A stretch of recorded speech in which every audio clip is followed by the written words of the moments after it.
A new fallout tonight as one of the most powerful voices on the airwaves today writes a hard-hitting, open letter to New York State Governor Andrew Cuomo, reacting to Mr. Cuomo's recent remarks that conservatives have, quote, no place in New York State. Their problem is not me and the Democrats. Their problem is themselves. Who are they?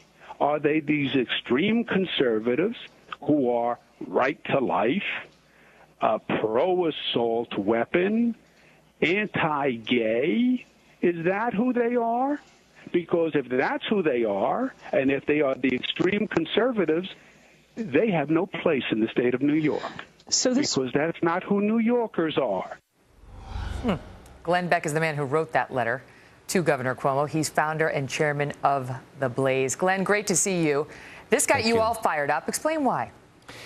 Because I think what's happened here is Cuomo is reacting to Bill de Blasio. I mean, there's a hostile takeover from the radical left of the Democratic Party in New York, and I think he's trying to assert his position, and it's a position that's going to leave him in the dustbin of history. I mean, if we can't now, he says he's talking about politicians, but okay, if we can't have politicians who stand up for the Constitution, stand up because they have a point of view that you have a right to life as an unborn child. The hatred of gays is a totally separate thing, but those two in particular, those are essential for us to argue about and have debate about, especially in politics. And if we can't live in the same state and work in the same state, what do we have? We have to decide, can we live with people of different points of view? If we can't, we've seen that road in the 20th century over and over again, and it doesn't end well. You know, you say he's talking about politicians, but the problem for Governor Cuomo, among others, in that statement is he then finishes it by saying those politicians, you know, giving him the benefit of the doubt, have no place in the state of New York, because that's not who New Yorkers are.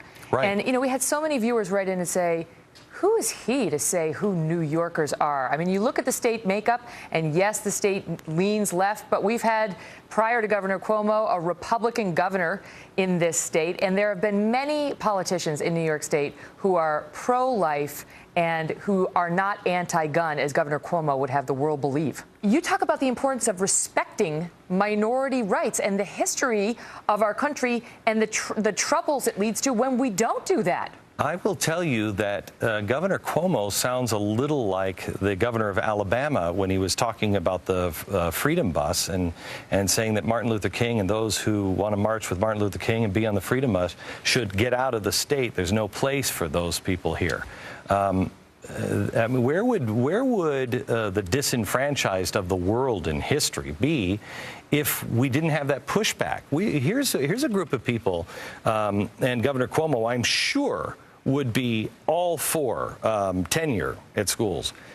But yet we can't fire a teacher because we need to be able to protect that discourse. But in public life, in political life, we can't have a free exchange of ideas because you just don't belong here.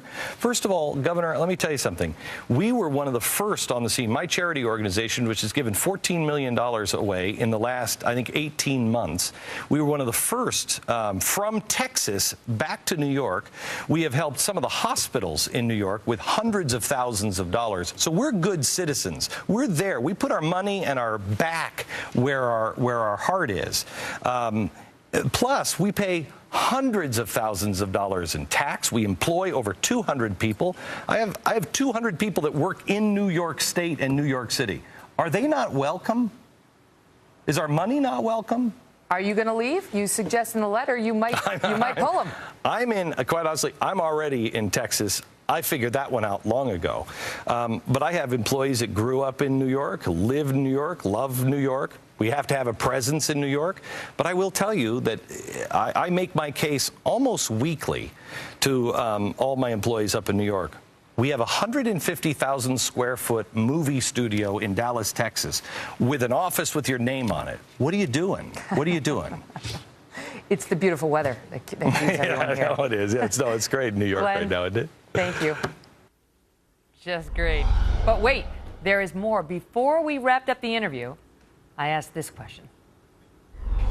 You know, it's been a few years since you've been with us here at the Fox News Channel, but I remember when you came, and what a phenom, you know, you became here while you were at Fox, and now you're king of the airwaves. When you think back on your time here, how will you remember it? How do you remember it now? And Glenn Beck's answer was, well, you decide. Before we close out the show, we're going to play it for you.